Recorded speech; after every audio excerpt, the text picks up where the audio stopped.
Est-ce qu'un jour, nous les Africains, on va pouvoir s'en sortir de cette aliénation de l'Occident?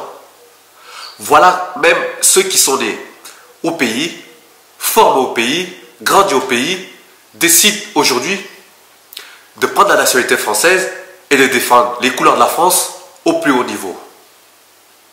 Bonjour, mon nom est Alain. Aujourd'hui, on va parler du basketteur camerounais Joël Embiid qui fait tout pour prendre la nationalité française pour disputer les Jeux Olympiques avec la France. Tout d'abord, avant de traiter le sujet de ce basketteur-là, j'aimerais vous poser une question. Vous connaissez tous Ségolène Royal, la femme politique. Vous savez où elle est née? Elle est née au Sénégal. Est-ce que vous le saviez? Personne ne le sait. Pourquoi? Parce qu'elle ne l'affiche pas. Parce qu'elle n'en est pas fière. Parce que ça ne l'intéresse pas, parce que ça ne lui apporte rien. Vous pensez réellement que depuis la colonisation, ou depuis que les Occidentaux sont en Afrique, ils n'ont pas eu des enfants qui sont nés en Afrique? Pourquoi on ne retrouve pas ces enfants-là dans les gouvernements, dans le sport, à représenter ces pays d'Afrique? Pourquoi? Parce que eux et leurs parents, ils rentrent tous en Occident, performer en Occident, représenter leur pays occidental. À l'inverse de nous les Africains, il suffit de dire que je suis né en France, qu'on se dit je suis français. Ben non. Tes parents sont africains, donc tu es africain. Et ça, on n'arrive pas à l'intégrer. On va prendre encore un autre exemple. Vous voyez en ce moment, il y a la guerre en Ukraine. Vous voyez ce qui se passe en Ukraine par rapport au fait que les jeunes Africains, les étudiants africains, ont du mal à sortir du pays. Pourquoi? Parce que c'est d'abord les Ukrainiens qui sont priorisés. Vous vous rendez compte? Est-ce que vous êtes choqués quand vous voyez ça? Moi non. Pourquoi? Parce que les Ukrainiens et les Occidentaux vont toujours privilégier leurs semblables. Et c'est normal. Il n'y a que nous, les Africains, qui ne le font pas. Vous allez me dire, oui, l'Ukraine, la Russie, c'est loin, c'est raciste, tout ça. Ok. Et en France, ça se passe comment? Vous voyez, quand ces mêmes jeunes Ukrainiens et ces jeunes Africains, tant bien que mal, arrivent à sortir de l'Ukraine, ils arrivent en France pour intégrer les universités. Vous savez comment ça se passe? Les jeunes Ukrainiens, ils sont automatiquement acceptés et les jeunes Africains n'ont pas de place. Vous voyez encore, c'est la France, ce n'est plus l'Ukraine ni la Russie, c'est la France, là où la plupart des Africains habitent. Vous comprenez? Vous comprenez la différence de réflexion des Occidentaux envers les leurs que nous, on n'a pas envers nous-mêmes. Est-ce que vous vous rendez compte? C'est quand même triste. Revenons donc à ce joueur basketteur camerounais, Joël Embiid. C'est un jeune qui est né au Cameroun, qui avait pour modèle Samuel Eto'o, qui a été détecté au Cameroun à l'âge de 15 ans, a fait sa formation au Cameroun et est parti aux États-Unis, joue au basket. Aujourd'hui, on sait, il est devenu un très grand champion. Et maintenant, on apprend qu'il est en train de faire ses démarches pour obtenir la nationalité française pour pouvoir disputer les Jeux Olympiques avec l'équipe de France. Attendez, il y a un problème là. Il y a un problème. C'est quoi la justificative? C'est quoi la justification de cette naturalisation? Qu'est-ce qui se passe dans la tête de ce joueur et de ses parents pour dire qu'on va aller représenter la France? Pourquoi pas la Russie, Tom Grenier? Pourquoi pas, je sais pas moi, l'Italie? La France, pourquoi la France?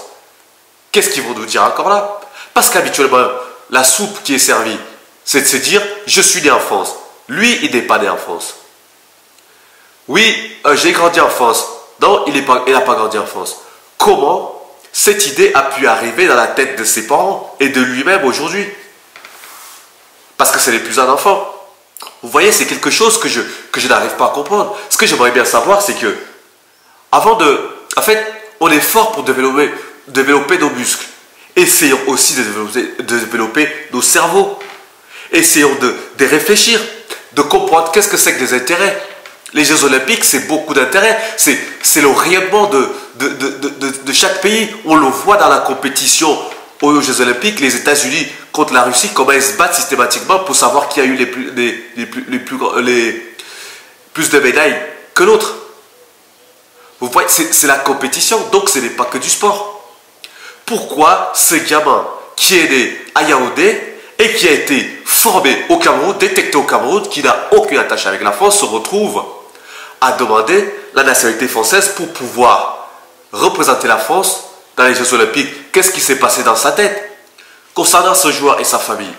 En fait, ce que je veux dire par là, c'est que malgré ton talent de basketteur, malgré tout ce que tu peux dire, en fait, tu ne vaux pas plus que n'importe qui. Parce que toi, quand tu étais petit, qu'est-ce qui t'a fait monter? C'est le rêve. Le rêve de voir Samuel Eto'o à la télé, de voir Samuel Eto'o revenir au pays, disputer la Coupe d'Afrique avec le Cameroun, avec le maillot du Cameroun, être lion indomptable. Voilà ce qui t'a permis de ne pas lâcher. Voilà pourquoi tu es devenu là, entre autres.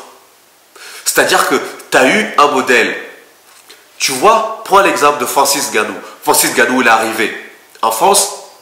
La France a voulu le récupérer pour représenter la France au niveau de l'MMA français dans le monde. Il l'a toujours refusé. Il est toujours rentré dans l'octogone avec son drapeau camerounais. Ça lui a causé des problèmes, certes. Vous l'avez vu avec l'organisation de la MMA. Parce que je sais pas, parce que quand tu es africain, on ne t'ouvre pas forcément les portes facilement. Mais toi, tu n'en as pas besoin. Joël Embiid, tu es déjà une immense star. Tu as un contrat blindé, un or massif. Aujourd'hui, ton devoir est de faire rêver aussi les petits Africains, de se dire, moi aussi demain, j'aimerais être comme Joël, prendre le Cameroun, l'amener aux Jeux Olympiques et aller défendre les couleurs du Cameroun, comme il a fait ton héros Samuel Eto'o, qui a gagné les Jeux Olympiques devant les grandes nations du football. Alors, monsieur Embiid, je te le demande, toi et tes parents, tu n'as rien à faire en France. Parce que quand tu vas arriver en France, quand on va t'insulter, quand tu vas entendre des cris de singe, parce que ça va arriver, quand vous allez perdre des matchs, quand vous allez faire des mauvaises performances, il ne faudra pas venir pleurer. Parce que tu n'as rien à voir avec la France. Deuxième point. Maintenant, c'est de l'autre côté de la France. Est-ce que les Français aujourd'hui accepteront de prendre ce joueur pour représenter les couleurs de la France aux Jeux Olympiques? C'est quoi l'intérêt de la France là-dedans? On sait que l'intérêt, c'est le rayonnement de la France. Ok. Mais tous les jeunes de la diaspora qui sont installés en France, qui sont même nés en France, qui habitent dans les quartiers, qui sont ostracisés tous les jours, qu'on dit, à chaque fois qu'ils commettent des infractions ou qu'ils commettent qui font des problèmes en France, on les menace de les renvoyer dans leur pays d'origine. Et là, aujourd'hui, vous voulez faire l'inverse, aller prendre quelqu'un qui n'est même pas né en France pour le représenter. Est-ce que vous pensez que le peuple français, le petit peuple français va comprendre ça? Est-ce qu'il va comprendre que d'un côté, vous n'acceptez pas des étudiants africains et de l'autre côté, vous allez chercher un Africain qui n'a rien à voir avec la France pour venir représenter la France et chanter la Marseillaise? Il n'y a pas un problème de cohérence. D'un côté, on refuse l'immigration. On refuse l'immigration, notamment africaine. Et de l'autre côté, on va piocher en Afrique les talents sportifs pour venir remplir nos équipes de sport. Ce n'est pas schizophrène. Il faudrait peut-être comprendre, il faudrait peut-être l'expliquer au peuple français que, en fait, les Noirs qui sont nés en France et qui ne sont pas ni chanteurs, ni sportifs, ne servent à rien. Mais par contre, on préfère aller prendre même ceux qui n'ont rien à voir avec la France, même ceux que leurs parents ont été juste affectés en France pour un travail.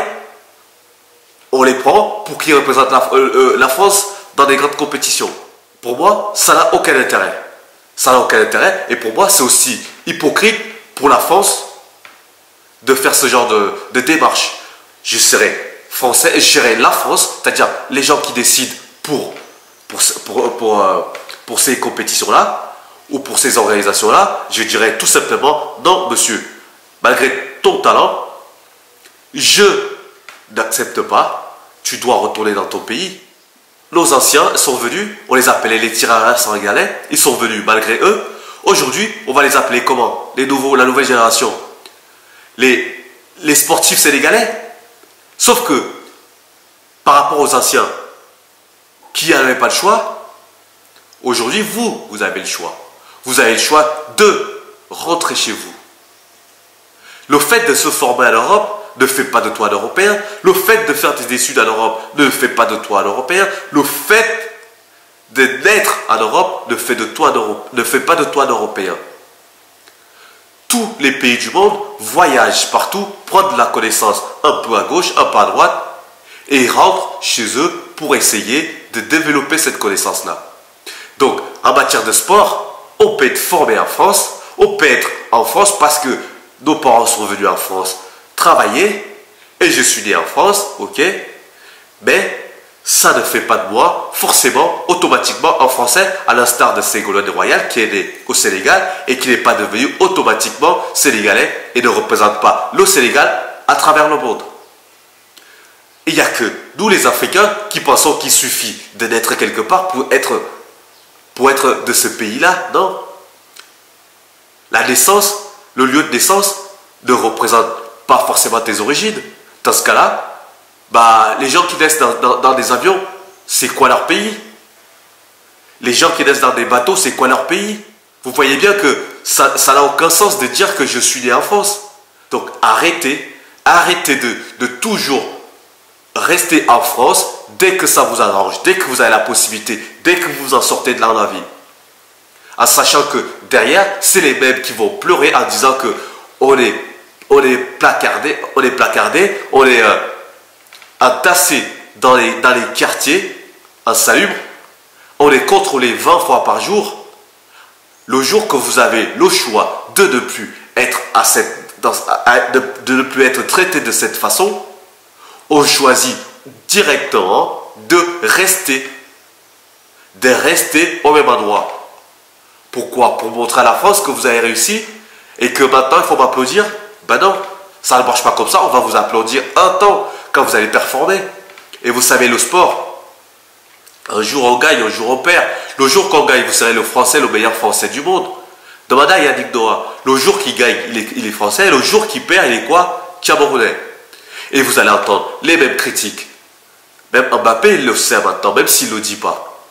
À l'Euro, quand il a raté son tir au but, vous savez très bien combien de messages racistes qu'il a reçus en lui disant de rentrer chez lui. Mais il ne le met pas en avant, ça. Tout ce qu'il trouve à dire, c'est de dire « Je suis français, je suis de Bondy ». Qu'est-ce qu'on s'en fout de Bondy? Bondy, c'est rien du tout. Donc voilà, je ne vais pas aller plus loin là-dessus. On va se retrouver une autre fois. Je vous remercie. Passez une très bonne journée et à très bientôt. Ciao.